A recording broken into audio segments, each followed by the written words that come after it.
Hi, this is Brian McAlister coming to you from the Full Recovery Wellness Center in Fairfield, New Jersey. Welcome. I want to talk to you today about something that's very important, and that's the ability to earn a living.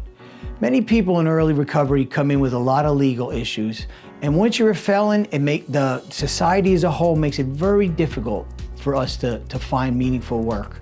I mean, you can't even get hired as in Kentucky Fried Chicken or a menial retail position now when you have a felony. You know, you go through the application, everything's looking good. You might have a college degree, you might have a great education, you might have a lot of prior work history, and all of a sudden it gets that, have you ever been arrested for a felony?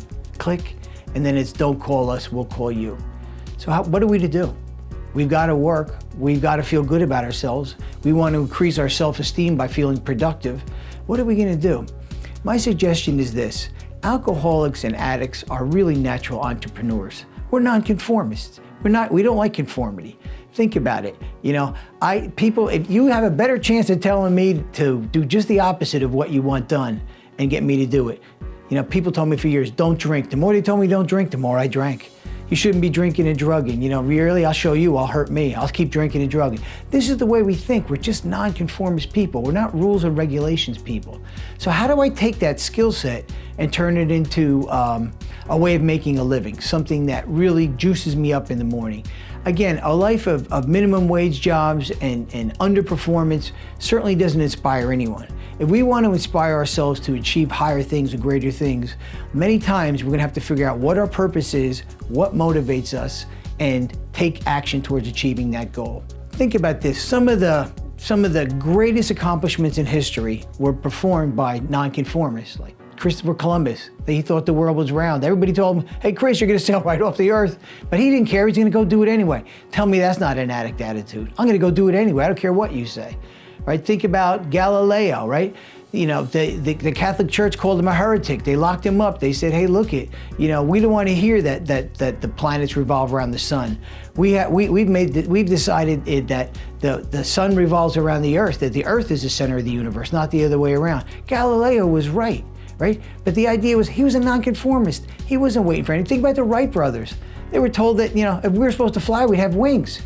All these people did not listen to the masses. They pushed forward. Think about the most famous of all nonconformists, really, Jesus Christ. You know, Jesus Christ told us to, you know, turn the other cheek, to forgive our enemies, to resist not evil. All these good things that at the time people were looking at, what do you mean turn the other cheek? You know, he told he said when he's on the cross that, you know, forgive them, Father, for they know not what they do. He's asking for forgiveness for the guys who are hanging him on the cross.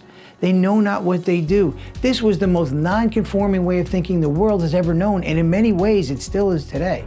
So the idea is, because you're non-conformist doesn't make you a bad person. It just means that you're made different and you're made for bigger things.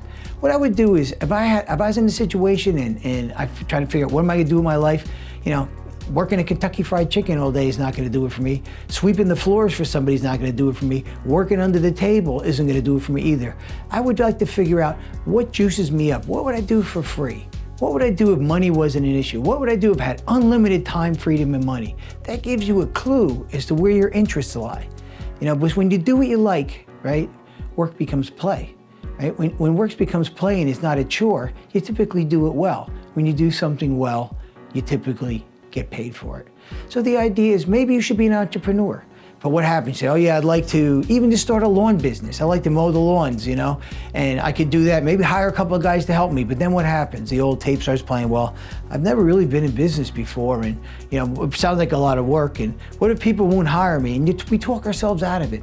I was working with a guy recently, and you know, we started talking like this, and I said, well, what do you want to do? And he starts telling me his dreams, and before you know it, he's all pumped up, and he's going to make all this money, and he's going to take his wife and buy her a new home and all this stuff.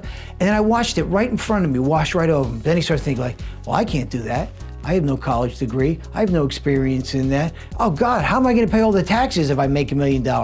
He didn't even make $1 yet, and he's already worried about not paying the taxes. So that's what most of us do. So this is what I suggest you do is, sit down today and write down one thing that you enjoy doing. Then ask yourself this question: how can I take that one item that really holds my interest and work it into a career? You know, start asking better questions. How can I get somebody to pay me for performing this task? How can I improve somebody else's business and get paid for it. These are the type of ways of speaking with yourself that get you focused on the solution rather than the problem. The problem is I don't have enough money. So you said, oh my God, how am I gonna pay the bills? That's not a good question. That's a weak-minded question because it just puts around endless answers. Your mind just makes up answers. Well, I guess you'll never pay them. I guess you'll never get out of this. I guess you'll always be broke. Why don't I go just get a drink and who cares? That's not what you want. You want to ask yourself a better question. The question might be, how can I earn more money today? Who already knows how to earn more money that I could pick their brain, right? Things like that. So you want to focus on the solution, not the problem. This is Brian from the Full Recovery Wellness Center saying, don't drink, go to a meeting today, let go and let God.